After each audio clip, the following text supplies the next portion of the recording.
energy fresh. In session, we do the same thing over and over and over again. And to have that experience where every time or when you sit down, when you bow to the cushion, when you breathe from the hara, when you chant the meal gatha before we eat, to really have that feel like the first time you're ever doing it. I just invite us all to open up to that sensation. It's very different from, here we go again, same thing, which is good too. So I promised yesterday that I would talk a little bit about the Diamond Sutra, which is actually, I believe, a Chinese text, even though it's kind of in the form of some of the original sutras, because it starts with like, thus have I seen, or thus, I think that's what it is, thus have I seen. Um, yeah, I think the earliest record we have of it is the 2nd century AD. And it's basically kind of a Chan Buddhism version of a sutra. And it's so much more familiar to our Zen sensibilities than, some of the earlier sutras that we find from India. Um, and I think you'll see why. Uh, I just kind of want to read through it and riff. So I hope you're okay with that. It's really fun language, especially for our sesshin brains. If your brain isn't broken yet, just wait. So there are these very short chapters. It's kind of how it's laid out. And so I wanted to start with chapter 5. We've done this before. I talked about the Diamond Sutra last year a little bit. So I wanted to skip to chapter 5. So the context of the sutra is the Buddha, it starts off by saying the Buddha goes into town and asks for his alms for the day. He does his begging, he gets some rice, he comes back, he puts his begging bowl away, he washes his feet, and he assumes his seat, his teaching Buddha seat. And he's at, where are they now? I guess I'll scroll up and find out. Shravasti. The Buddha and his people are at Shravasti at Anatabindada Garden in Jeta Forest with over 1,200 bhikkhus or monks practicing together. So he comes back, he washes his feet, he sits down, and then one of his Sangha named Subhuti approaches and reveals one shoulder. Not quite sure what that is, but it's an interesting um, cultural trope. He reveals one shoulder, he makes a bow, he touches his head to the Buddha's feet, and he starts this very long conversation, which is not the most conversational conversation I've ever seen, but you'll see. So basically, it's just Subhuti and the Buddha having this exchange, questions and answers. So check this out. Chapter 5. The Buddha starts by saying, "What do you think, Subhuti? Can the Tathagata be seen by means of the possession of attributes?" So the Tathagata meaning the awakened. Uh, another word for Buddha. So what do you think, bro? Can the Buddha, can enlightenment, the Tathagata be seen by means of the possession of attributes? Is there any kind of quality or characteristic or trait that someone can have that denotes them or that illustrates their Buddhahood? And if anyone was at my talk on Sunday, I talked about the skandhas, the five aggregates that make up what it is to be a human. And it's kind of the same question. Do you think that a Buddha can be seen by means of checking out their skandhas? Is their presence a certain way? Do they look a certain way? Are they particularly like perceptive? Do they feel in a certain way? Do they have or lack any kind of emotions? Do they act a certain way? Are they really smart with really awesome concepts? What do you think? And Subhuti replies, no, indeed. The Tathagata cannot be seen by means of the possession of attributes. And why not? And why not? Buddha, what the Tathagata says is that the possession of attributes is no possession of attributes. So yeah, Subhuti's kind of answering this question pretty clearly because they're all practicing together, and the way they talk about these early folks is they're all super bodhisattva enlightened people. So they're all really sharp and learning and practicing with each other all day, every day. So he has this really nice answer like, no, you can't see a Buddha based on the possession of attributes. And of course not. Everything one, um, then, to say that a Buddha would look like or talk like or think like or feel like or act like blah automatically separates that from someone who doesn't look or act or talk or whatever in the same way. So, yeah, of course not.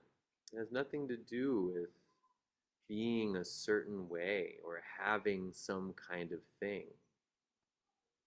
I think we see, um, what do you call it? Kind of a correlation or maybe a pattern that people who meditate might seem a little more patient, or they might, have a bigger window of tolerance, or they might eat healthier. So correlation is not causation. Sure, there are byproducts of having a meditation practice, but to say that those are some indication of enlightenment, I think is mistaken.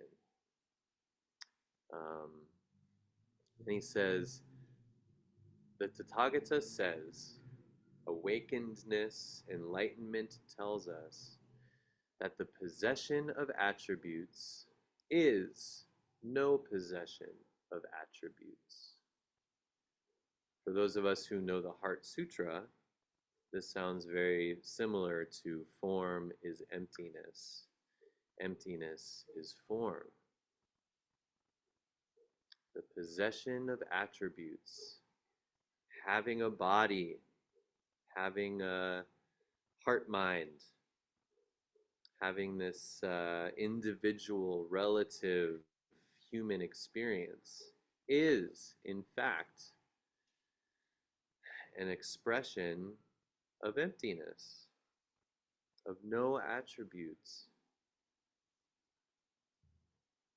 I can't say anything to make that more digestible. So just kind of let it seep in, marinate. Um, then he continues, oh no, then the Buddha tells Subhuti, since the possession of attributes is an illusion, and no possession of attributes is no illusion, by means of attributes that are no attributes, the Tathagata can be seen. Oh, God. I'll just read it again. Since the possession of attributes is an illusion, I think that I am my skandhas, like by default. That's our delusive thinking. my brown hair, my race, my class, my education, my accolades, my bank account, my relationships, my achievements, my service, my vow, all these things that we think are mine. Um, it's an illusion, really, just air. Since these attributes are an illusion, and no possession of attributes is no illusion, and I'm tempted to say that that double negative is saying that the lack of possessions is in fact real. But I think it's more saying penetrate through possession and not possession, attributes and not attributes, illusion and no illusion. Really experience the oneness of all of that. Um, so, yeah, because no attributes, attributes, illusion, no illusion, because of that, then by means of attributes that are no attributes, the Tathagata can be seen. By means of these formless forms. And I think the key word here is by means, right? A path. One of the five ranks koans has a poem that says something along the lines of, in the world of no dust, there is still a path. So yeah, there is, to go back to the Heart Sutra, form is emptiness, emptiness is form. There is no suffering. There is no cessation of suffering. No path. It even says no path in the Heart Sutra. And of course, there is a path, and we're on it. Sesshin is like path on steroids. It's our means. It's our means to see that our attributes, which are here, I have a hand. That's an attribute of mine. I have a hand. And then through these means, with these attributes, we can see that they are all empty and that there is in fact no path to take at all. But you have to be on the path to see that. I'm just trying to make this as confusing as possible for your benefit, I swear, and my benefit. It's chapter 5. Chapter 6, Subhuti says, Buddha, will there be, this one's crazy. I'm just going to read through this to just let it be fun. Buddha, will there be any beings in the future, in the final period, in the final 500 years of the Dharma ending age, who give birth to a perception of the truth of the words of a sutra such as that spoken here? So he asked the Buddha, in the future, basically, I think he's asking, will there be anyone who gets this? As things deteriorate in this epoch, will there be people who understand the Buddha's teaching? Who understand form is emptiness, emptiness is form? The Buddha says, Subhuti, do not ask, will there be any beings in the future, in the final epoch, in the final period, in the final 500 years of the Dharma ending age, who give birth to perception of the truth of the words of a sutra such as that spoken here? Surely, Subhuti, in the future, in the final epoch, in the final 500 years of the Dharma ending age, surely there will be fearless bodhisattvas who are capable, virtuous, and wise, who give birth to a perception of the truth of the words of a sutra such as that spoken here. I don't know who translated this, but wow, it's pretty wild. But what I take from this, because how would he know? How would the Buddha know? And he does speak to this in a second, but just kind of let that confidence seep in and rest in you, that confidence that the Buddha has. Of course, there will be bodhisattvas. Of course, this Dharma goes on into the future. Why does he know that? I don't think it's because he's such a great teacher and he's laid it all out so that people in the future. No, I think because all beings are the Tathagata intrinsically. And if you tell me that in your daily life, at work, on the bus, with your family, with your friends, if you're telling me that you don't encounter Buddha wisdom every day, um, then I would say take another look. Because I definitely do. I definitely do. Even if I don't see anyone, watch a hummingbird do its thing, see weeds grow through the concrete, feeling the wind on my face. That is the perception of the truth of the words of a sutra such as that spoken here. So just accept that confidence that the Buddha has here. Of course, form is emptiness, emptiness is form, will be manifested around you always. And then he kind of clears it up by saying, such fearless bodhisattvas will have honored not just one Buddha. It's not about me, Buddha. They will have planted auspicious roots before not just one Buddha. Such fearless bodhisattvas will have honored countless hundreds and thousands of Buddhas, and they will have planted auspicious roots before countless hundreds and thousands of Buddhas. So, yeah, Buddhas all around us. And sesshin is a unique opportunity to, not just know that conceptually because we read it in the Diamond Sutra, but because we see it. We have that experience, that untalkaboutable, visceral, in your belly experience of, wow, auspicious roots of the Tathagata are everywhere, constantly unfolding. There's no way around it. Let's see. In the words of a sutra, such as that spoken here, this is still the Buddha talking, they are sure to gain perfect clarity of mind.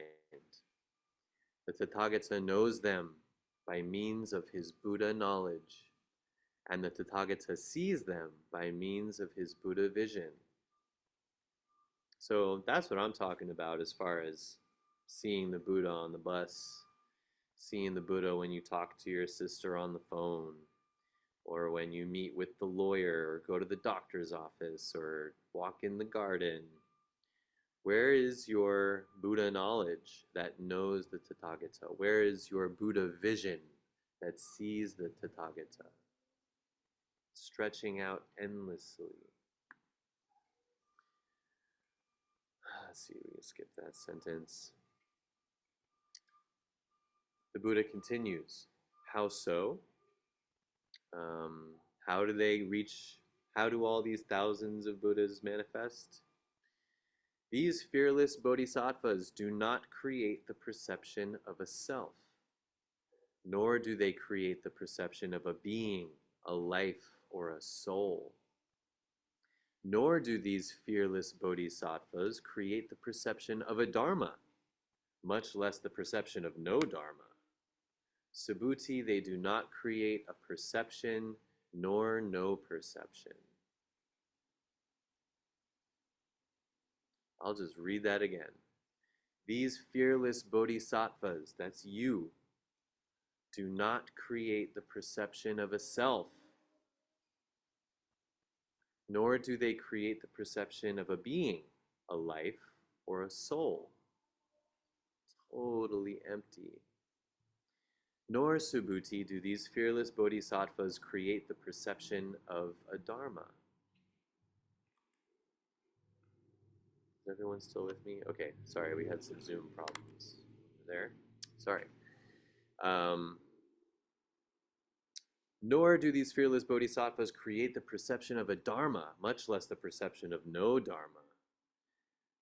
Right? So important that even as we cultivate this emptiness, this letting go, this dropping off, we have to drop that off too. I'm sorry for being like a broken record. I know I say this stuff all the time, but that's kind of, like what I was saying before. Can we hear all of these teachings? Um, Work with these repetitive koans and writings and phrases and hear them for the very first time. Um, no being, no life, no soul. It's hard. It's scary. It's scary. Yeah. It's okay. It's okay that it's scary. Totally letting go of the idea that I am anything, that I have any attributes, that I can wake up to anything as me, Bobby, waking up to something. That's scary. It's basically dying. And that's why I love that throughout this whole chapter, he keeps saying fearless bodhisattvas. And no doubt, to come to Sesshin, you have to be some level of fearless. It's scary. Dropping off body and mind. So be proud of yourself for that fearlessness. Seriously. Hmm. I'll just finish up quickly.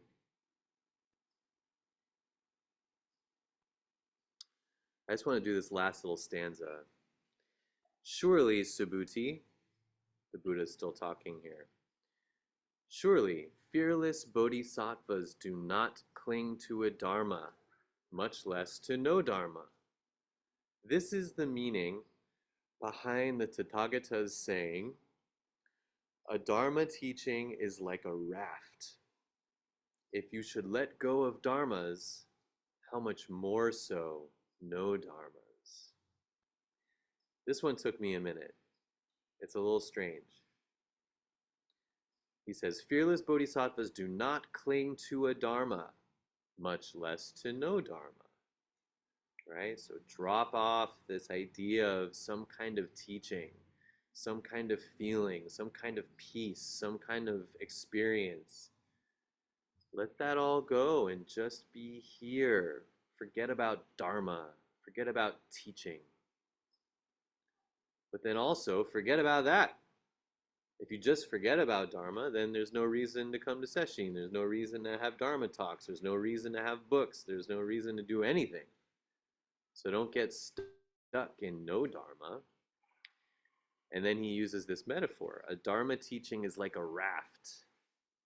If you should let go of dharmas, how much more so no dharmas?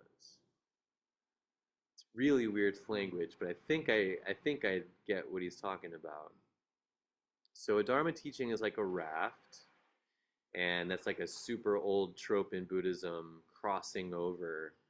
What is it? Mahaprajna Paramita, right? Is the getting to the other side, right? That's kind of an image that's used a lot throughout all kinds of Buddhism. Um, Crossing over from delusion to awakening, from self to no self, and then no self to self, and just kind of crossing over this river of delusion. So yeah, a raft is kind of a nice thing. So the teachings, the Dharma, koans, zazen, Dharma talks, they're kind of like a raft that we hop on to get to the other shore. And so if you let go of dharmas, if you let go of the dharma, if you let go of that raft, what happens? You start drowning in the white water. And at that moment, you see how important it is to let go of the letting go of the raft. Wait a minute, I need this raft. So I think that's what it's getting at. A Dharma teaching is like a raft. If you should let go of it, how much more so will you immediately need to let go of not it? I need this raft. So that's just a metaphor. Don't take it too seriously. But letting go of letting go, dropping off, dropping off. Not two and not one. All these different kind of fancy, overplayed ways that we talk about this practice of formless form, the gateless gate, the effortless effort. Be fearless and dive into this session to experience yourself that has no attributes.